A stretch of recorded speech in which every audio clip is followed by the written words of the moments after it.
All right, real quick, after going through a lot of the work on forces of flight, I really wanted to touch base on the three forces that control how an aircraft moves through the air, and those are pitch, roll, and yaw. So we have a plane, and we're going to pretend that the ground is down here, so this is level. Um, each of these has the same three basic things. We have ailerons, which are flaps on the wings. Okay, they'd be flaps out here on the wings. We have elevators, which are basically flaps on our tail.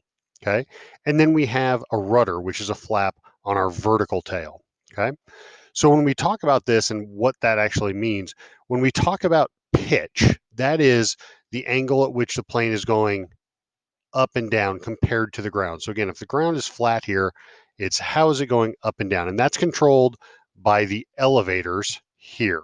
Okay, so you adjust those elevators and it changes how the plane moves vertically in the air.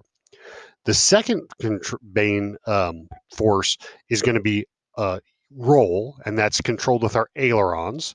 So imagine if the plane's flying straight at you, you'd adjust your ailerons, and that adjusts your roll, which is how the plane is rotating in the air. Okay. The last one has to do with yaw, and that's controlled by our rudder here on the vertical tail. And by moving that left and right, you can change which direction a plane is moving. Okay.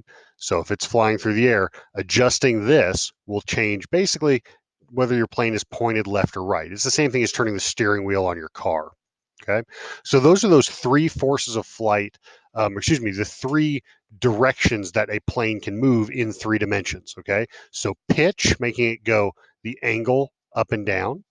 Okay. Roll, which is how it rotates in relation to the ground, and then yaw, which is the left to right motion of the plane.